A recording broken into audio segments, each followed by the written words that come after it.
Get back in control with Off the Wagon, adventures in emotional eating, health, and weight loss. Each episode containing fork-sized mindset tweaks, perspective shifts, and lifestyle hacks to get you back on the wagon. Whether it's habit change, emotional eating, addictions, weight loss, willpower, or relationships, there's something here for you. So let's get on the wagon and get down the road to your goals with me, Christy R. Hall. Welcome to episode 28, where today we're talking about embracing failure. And I want to start this off with a simple statement that failure is your friend. Everyone wants to talk about success, weight releasing success, emotional eating mastery success. Everyone wants to be able to finally post that picture of themselves in their little black dress looking hotter than ever. And if you do a Google search for weight loss success, you'll get millions of hits. Search Amazon and there are just as many books selling the same.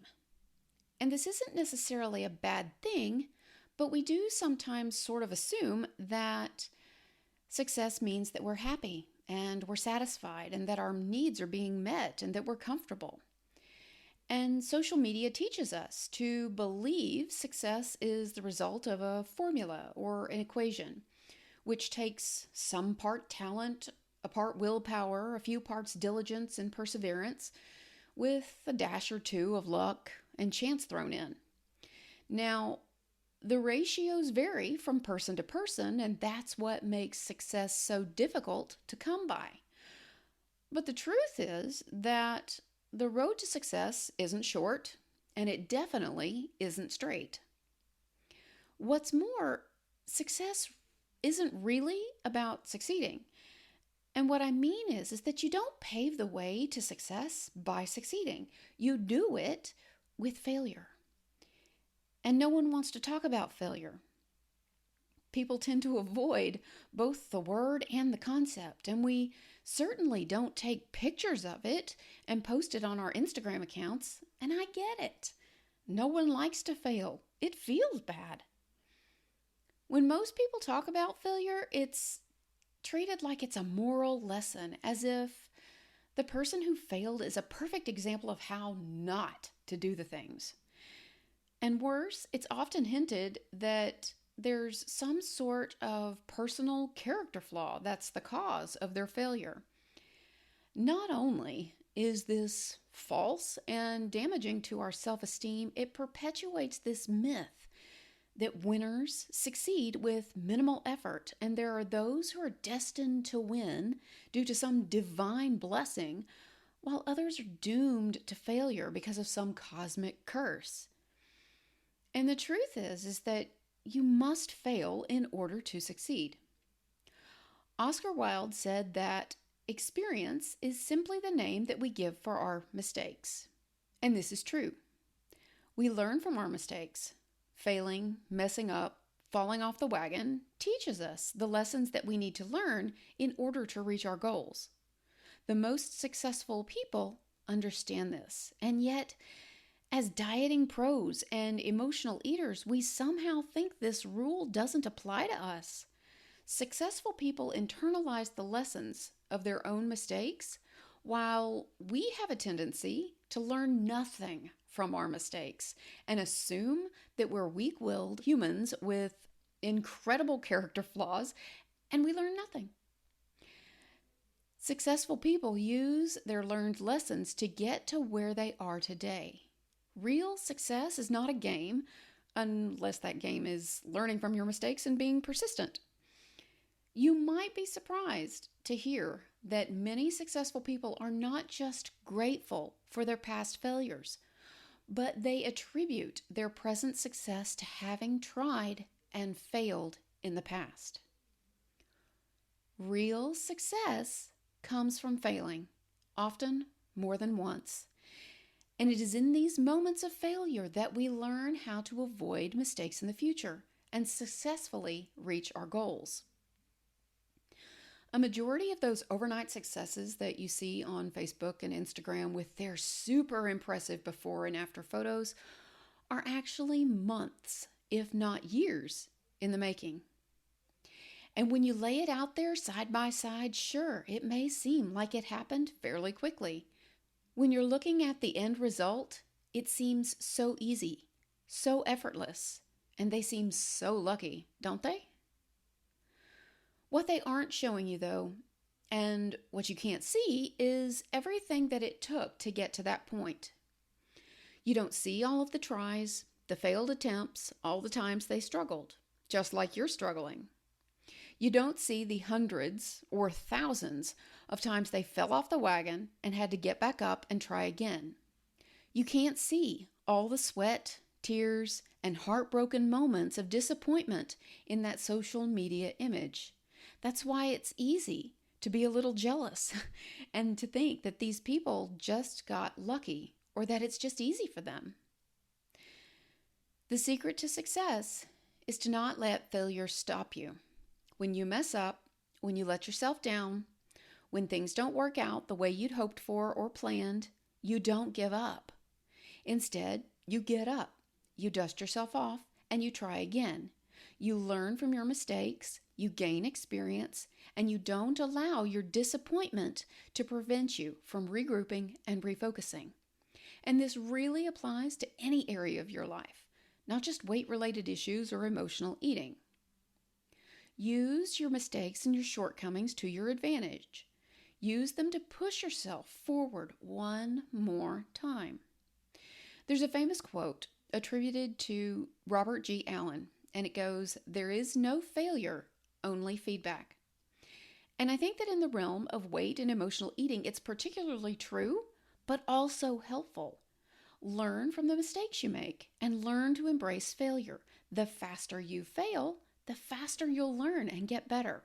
And that, of course, means that the faster you fail, the faster you'll reach your goals in the end. See, we think of failure as something negative when it's not. Successful people have already realized that. They may make it seem like everything is falling into their lap, but when you start to dig a little bit deeper, they've had their share of failures. They're just not showing them to you. What sets them apart is that they don't mind those setbacks and those mistakes. They use them to learn, to get better, and to stay motivated. We all have this impression that the key to our success and mastery is going to be perfection, getting it right 100% of the time. But this is not true.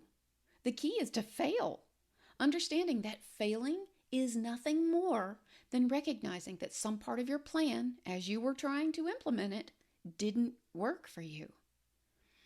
To figure out what's going wrong or what went wrong, adjust for it and try again. Here's how you've probably been doing it. You picked a diet or a way of eating based on the promise of quick and effortless weight loss. You got started. Then, a couple of days or weeks in, you hit some sort of snag, like your work-life balance got out of whack, or you had a rough time with PMS, or you experienced some form of unexpected stress. Maybe it was a loss or a family gathering or a social event. Either way, it was outside the norm for you, and off the wagon you fell. So you feel bad, guilty, regret, or some other combination of equally unhelpful emotions. And with all of those negative and unpleasant feelings becoming a new source of pain for you, you start over again on Monday with the same plan you originally started with. The problem is not that you fell off the wagon. Falling off the wagon is a blessing because it shows you where your weak spots are and the things you need to prepare and fortify yourself for. The problem is that you don't make modifications to your plan to account for those weaknesses you identified. You don't develop strategies to handle those situations, which are bound to come up again. Yes, I hope that you're hearing me correctly. The problem is not the failure, but the lack of learning and adaptation from those failures. Failing is the fastest way to learn what you need to know to get it right. So, stop actively trying to avoid making mistakes. Stop with the 100% perfection, all or nothing thinking. It's not helping you. If you fail, consider it a good thing. Having something not work out doesn't mean you're a failure. It simply means you found something that doesn't work. This quote from Thomas Edison shows the mindset that is the most beneficial. He said, "I have not failed. I have just found 10,000 ways it won't work." There is always something to be learned when things don't work out the way you planned or expected them to. And the trick is to look closely enough and with an open mind. Let go of the judgment around the mistake or slip and just look at it objectively. It's easy to get stuck in our ways and expect things to work a certain way. If we let them, our failures can show us where we're on the wrong path and what we need to adjust to make it work. Accepting failure as a part of life will likely make you more empathetic and less judgmental of others as well as yourself. And self-compassion is always a good thing. And as a side note, trying and failing will make you more resilient because you'll learn that you can get right back up again and keep going. It will also make you more creative in thinking of solutions and strategies to prevent making the same mistakes again in the future. As you start to embrace failure, you'll learn that failing is not the end of the world, and in fact, it's not even a bad thing. If nothing else, failing means you're trying, and sooner or later, you will succeed. Take a moment to figure out what went wrong. Perhaps you'll realize that you struggle at social events, or you suffer from peer pressure. Or maybe you have a weakness for certain kinds or types of food, and so you need to work on strengthening your resolve there. Whether it's not being able to resist cheesecake if you're at a social situation, or finding you need more accountability skills than you thought you did. If you can detach from the emotions of failure, you can soon see where the leaks in your boat are and take steps to mend them. More than anything else, do not give up. They say if you fall down 6 times, get up 7. But it applies no matter if it's your 100th time or your 1,000th time. Every time you fail, you increase your chances of success. Thomas Edison also said, "Our greatest weakness lies in giving up. The most certain way to succeed is always to try just one more time." The big lesson from trying and failing is to find out that you can get right back up and keep going. You can learn to admit that you tried and you failed, and use what you learned to build a better strategy to get to your goal. That is a huge life lesson that will apply in all areas of your life. When you embrace your failures, what you're really doing is giving yourself more opportunities to succeed. It doesn't matter what you're trying to accomplish. Embracing failure will help you succeed in all areas of your life. Seeing failure as an opportunity is not putting a Pollyanna spin on reality. It's accepting that everyone fails, everyone screws up, everyone falls off the wagon. And you can choose to learn from your mistakes, or you can stay stuck in them. Successful people see mistakes as opportunities to learn and change their course. For example, you say you want to release 20 pounds. If you know that you'll fall off the wagon if you see a chocolate donut, that is useful information, and you can use it to take steps to avoid chocolate donuts or to deal with those temptations and make it more likely that you'll stick to your plan and reach your goals. What I want you to take away from this podcast is that it's not really about messing up or failing when you slip up or falling off the wagon. Instead, it's about the opportunities that you're exploring and the solutions that you're creating. When you stop letting those failures get you down and hold you back, when you learn from them, the more opportunities for success you're creating. And that's actually a very good thing. I hope that this has been helpful for you today and that you are able to better reframe your failures so that you can see them not as failures, but as opportunities for feedback, opportunities to hone and craft your coping skills and how you deal with your life and your experiences. If you have any questions or if you want to talk to me about this, I encourage you to reach out to me. You can find me on Facebook at fb.me/Coach Christy R. Hall or at my website, www.christyrhall.com.